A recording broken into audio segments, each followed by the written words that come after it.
कहते हैं सोच अच्छी हो और हौसला बुलंद हो तो मुसीबत हार मान ही लेती है। ये बात 3 फीट के रोहित को अच्छे से समझ में आ गई। तभी तो मौका मिलते ही उसने टीका ले लिया और उम्मीद है कि आप भी रोहित की बात को अच्छे से समझेंगे और उस पर जल्द से जल्द अमल करेंगे।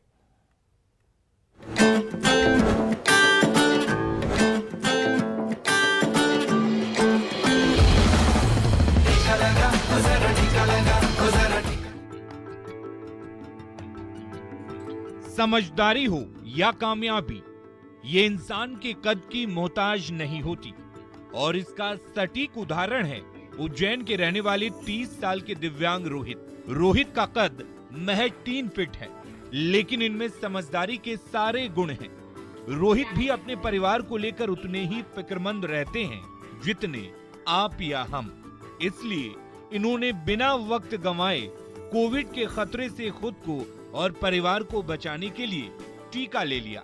और आज मैंने कोरोना वैक्सीन का टीका लगवाया है। जब मैं दिव्यांग होकर टीका लगवा सकता हूँ तो हमारे देश के और प्रदेश के और उज्जैन के लोगों से निवेदन करता हूँ कि हर वर्ग के लोगों को बढ़ चढ़कर टीका लगवाना चाहिए। रोहित कोई करोड़पति नहीं है।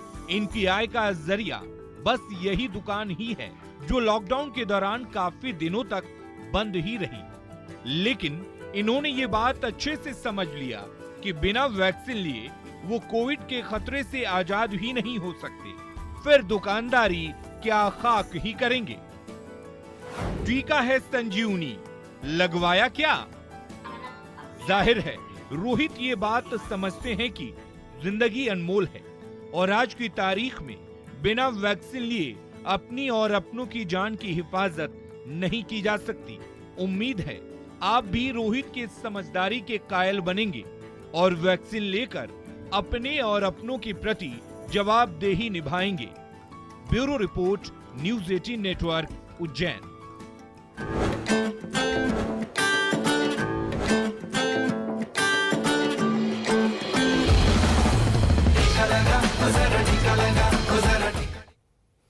गोपालगंज में सरकारी स्कूल के प्रिंसिपल ने अपनी पढ़ाई और कार्यशैली के अंदाज से स्कूल का माहौल ही बदल दिया। कुचायकोट प्रखंड के हजारीमल उच्चतर माध्यमिक विद्यालय में 2 साल पहले छात्रों की संख्या 1800 थी। वहीं प्रिंसिपल की पढ़ाई के बाद स्कूल में छात्रों की संख्या सीधे डबल हो गई और स्कूल की छात्रा नेहा कुमारी ने जहां इंटर में पूरे बिहार में टॉप किया, वहीं कई छात्र जिला टॉपर बनकर निकले हैं। ज्यादा जानकारी दे रहे हैं हमारे सहयोगी मुकेश। आज हम गोपालगंज के एक ऐसे स्कूल के बारे में बात करेंगे जिस सरकारी स्कूल ने पढ़ाई में एक फिजा बदल दी है। अभी हम कुचायकोट प्रखंड के बलिवन सागर में हैं और यहाँ पर हजारीलाल इंटरमीडिएट स्कूल है, जहाँ पर कि पहले बच्चों की संख्या 1800 थी, लेकिन अब बच्चों की संख्या करीब 3000 है।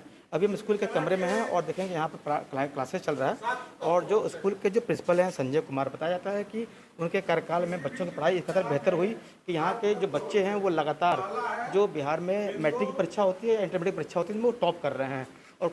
और नेहा जो 2020 के जो टॉपर है बिहार की, वो इसी स्कूल का प्रोडक्ट है। और देखें यहाँ पर कि जो स्कूल में जब पहले बच्चों की संख्या कम थी, अब कैसे संख्या बढ़ी है। और क्लास में जो सरकारी स्कूल है, माना जाता है कि वहाँ पर बच्चों की उपस्थिति काफ़ी कम होती है, बच्चे पढ़ने नहीं आते हैं। प्राइवेट स्कूलों में बच्चे ज़्यादा पढ़ने आते हैं, लेकिन ये एक ऐसा स्कूल है जहाँ पर कि प्राइवेट स्कूलों को छोड़कर बच्चों ने जो है सरकारी स्कूल की तरफ रुख किया है। और देखें यहाँ पर कि सभी बच्चे जो यूनिफॉर्म में है और जो सीमित संसाधन है, इसी संसाधनों में कैसे यहाँ पर एक बेहतर पढ़ाई का माहौल बना है। जब हम 2019 में यहाँ का प्रिंसिपल बने तो बच्चे उस समय भी आते थे, लेकिन थोड़ा सा ड्रेस मेंटेन हल्का फुल्का नहीं था। हमने ड्रेस मेंटेन को फिट किया, सारे क्लासरूम में हमने फ़ैन लगवाया, हर चीज़ व्यवस्था किया। और मेरा प्रयास रहा कि जो मेरे पास सीमित संसाधन है उस सीमित संसाधन से मैं बेहतर से बेहतर रिजल्ट दूँ। और एक और मेरा सपना है कि जैसे कि मेरे स्कूल का हमेशा से बच्चे डिस्ट्रिक्ट टॉप, या फिर 2020 में मेरे स्कूल की एक बच्ची नेहा कुमारी ने इंटर संकाय में पूरे राज्य में टॉप कर दिखाया। उसके बाद से यह सिलसिला पिछले साल भी कायम रहा। मेरे स्कूल का Deepu Kumar 2nd district topper रहा साइंस में। और इस साल भी 2022 का जो इंटर का साइंस का एग्ज़ाम होगा, मुझे कॉन्फिडेंट है, माइक पे बोलते हुए मुझे गर्व हो रहा है कि मेरे विश्वविद्यालय का एक बच्चा सचिन कुमार पांडे, वो स्कूल का कम से कम मुझे उम्मीद है कि 1 to 10 में ज़रूर रहेगा। स्कूल के जो प्राचार्य हैं, इन्होंने स्कूल की ऐसी फिजा बदली कि बच्चों का जो पढ़ाई का माहौल बदला। मैं एक लड़की में इनसे बात करता हूँ। क्या नाम है आपका? मुन्नी कुमारी तो मंजू, आप ये स्कूल में कितने साल से पढ़ने आ रही हैं? 9th क्लास से। तो अभी यहाँ पर जो पढ़ाया जाता है, कैसा माहौल है यहाँ पढ़ाई का? और जिस तरह नेहा ने टॉप किया, तो क्या लगता है आपको कि आप भी कुछ करना चाहती हैं? यस, यहाँ पे बहुत अच्छा पढ़ाई होता है, इसलिए मैं 9th क्लास से यहाँ से एडमिशन ली। संजय सर भी बहुत अच्छे हैं, यहाँ के सारी व्यवस्था अच्छे से रखते हैं। तो 9th से पहले कहाँ पढ़ती थी? New national public school. अब प्राइवेट स्कूल में पढ़ती थी? Yes sir. फिर यहाँ सरकारी स्कूल में आने की वजह? यहाँ अच्छा पढ़ाई होता है, इसलिए यहाँ पे एडमिशन हुआ। तो देखिए, जो बच्चे हैं, बच्चों का भी कहना है कि पहले वो पहले प्राइवेट स्कूल में पढ़ती थी, लेकिन यहाँ कैसी फिजा बदली और बच्चों का एक ऐसा माहौल बना पढ़ाई का कि उन्होंने भी जो है सरकारी स्कूल की तरफ रुख कर लिया है। मुकेश कुमार, न्यूज़ 18, गोपालगंज। नालंदा के सिलाव के प्रसिद्ध खाजा के बाद एक और मिठाई देश ही नहीं विदेशों में भी अपनी पहचान बनाने लगी है। देश विदेश के लोग प्रसिद्ध खाजा का स्वाद चखने के बाद अब अनरसा की मिठास के दीवाने हो गए हैं। अनरसा की मिठास की लोकप्रियता का अंदाजा इसी बात से लगाया जा सकता है कि मलेशिया, नीदरलैंड, सऊदी अरब के लोग ऑनलाइन अनरसा मंगाकर स्वाद चख रहे हैं। शुद्ध खोआ से बने अनरसे के बारे में जानकारी दे रहे हैं अभिषेक कुमार।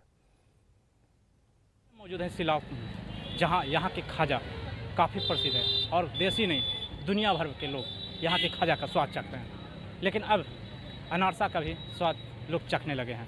बता दें कि यहाँ खोआ, जो दूध का खोआ है, उससे अनारसा बनाई जाती है और ये अनारसा फ़िलहाल सिर्फ सिलाव में ही निर्माण कराई जा रही है।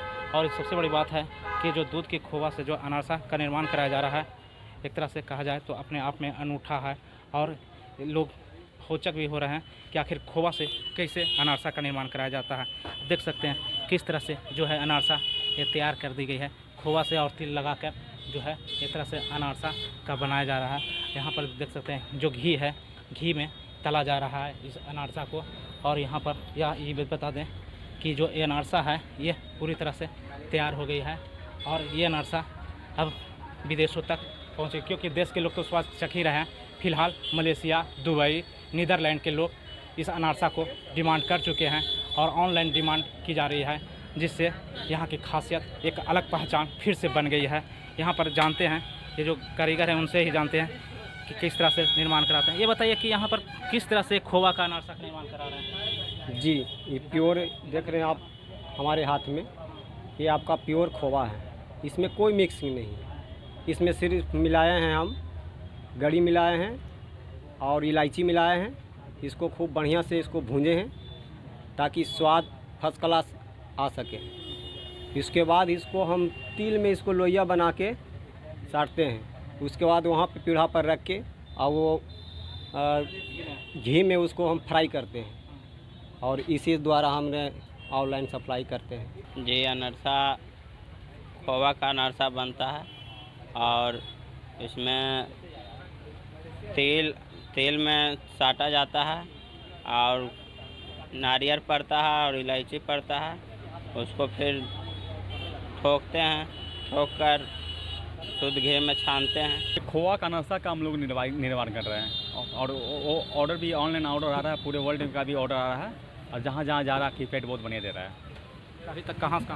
अभी मलेशिया से ऑर्डर आया है, दुबई का 2 बार ऑर्डर आया और एक नीदरलैंड का ऑर्डर आया। एक ऑर्डर खा के भी बताया, बहुत बढ़िया बताएं, बहुत बढ़िया क्वालिटी वगैरह है, A1 का क्वालिटी है।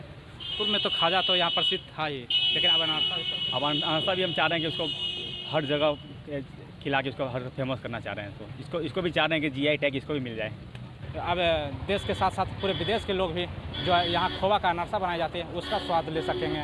और एक तरह से कहा जाए तो सिलाव में एक बार फिर खाजा के बाद अनरसा का पहचान नई रूप ले ली है। नालंदा से न्यूज़ 18 के अभिषेक कुमार। और खबरें लगातार जारी हैं, आप बने रहें हमारे साथ।